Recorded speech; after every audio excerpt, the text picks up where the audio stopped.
Իջներն են, այսպես կոչված, երբ որ դուք տարբեր հավելվածներում տեսնում եք, այսպես ասած, պրոբկայի բալեր կոչեցյալը, դրանք մասնագիտական տեսանկյունից կոչվում են միջին եւ առավելագույն դանդաղեցման գործակիցներ։ Այս գործակիցների վիճակագրական տվյալները հաշվի առնելով հաշվարկումը երթևեկության կազմակերպման փոփոխությունների արդյունքում տվյալ փոխոցում երթևեկության բարելավում նկատվել է, թե ոչ։ Մասնավորապես հակերճ օրինակով բերեմ Մաշտոցի պողոտա 3 երթևեկելի գոտի, ավելացնել ենք ավտոբուսի գիծ, երթևեկելի գոտիները ընդհանուր բոլոր տիպի տրանսպորտային միջոցների համար նվազել են եւ չափումները ցույց են տվել, որ դեպի Ախտանակ կամուրջ իջնող ուղղության վրա երթևեկության միջին արագությունը նույնն է մնացել, բարձրացող ուղղության վրա այդ ամբողջ փոփոխություններով հանդերձ 1 կամ 2 կմ/ժ ավելացել են։ Այսինքն միջին դանդաղեցման ցուցիչները հաշվի առնելով տվյալ օրվա տվյալ ժամանակահատվածի համար նախորդող փոփոխությունից առաջ բացասական պատկեր չունենք։ Արձագանք։ Այսինքն ես ճիշտ հասկացա, որ դուք հիմա հստակ ասում եք, որ 23 թվականից կարմիր գծերը թանկացնելուց հետո մինչև այսօր խցանումները պակասել են։ Ես ձեզ ճիշտ հասկացա, եթե ասում եք բացասական չունենք, ենթադրվում է խցանումները քչացել են։ Այսինքն խնդիրը ստեյշն է դառնում էլի, որ մեր քաղաքացիները, մենք, դուք բոլորս, երբ որ փորձում ենք երթևեկել Երևան քաղաքի փողոցներով, այդ խցանումները մեզ աչքով տեսանելի են։ Ուրեմն մենք գալիս ենք, եթե ձեր ասած թվերով,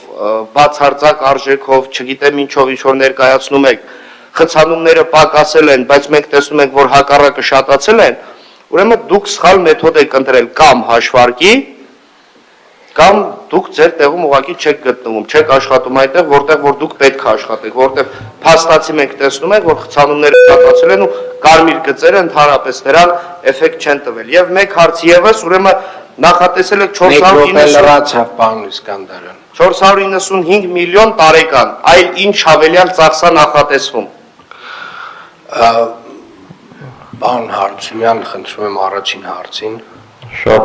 հակիրճ փորձեմ անդրադառնալ խցանումների հետ կապված հարցին։ Տեսեք, խցանումները չեն առաջանում մեկ գործոնից պայմանավորված, դրանք բազմաթիվ գործոններից են պայմանավորված, անգամ եղանակային պայմաններն են ազդում Երևան քաղաքում խցանումների վրա։ Եվ յուրաքանչյուր գործողությունը, մասնավորապես վճարովի կայանատեղի տեղական վճարի վերանայումը, փոքր, բայց յուրահատուկ ազդեցություն ունեցել է։ Դա էլ թվային արտահայտությամբ կարան բերել։ Եթե մինչև վճարի վերանայումը մշտական օգտվողների քանակը ավելին էր, քան 40,000 տրանսպորտային միջոց, ապա վճարի վերանայման արդյունքում դրանց թիվը չգերազանցում 8,000։ Սա էլ է փաստ։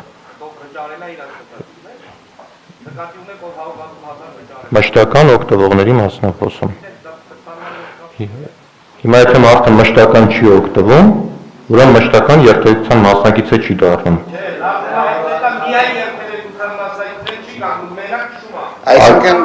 Այսինքն ինքնանպատակ է, տենց ուղղակի քաղաքով վարում է, ոչ միտեղ չի գնում։ Հետաքրքիր ֆետիշ է, հա։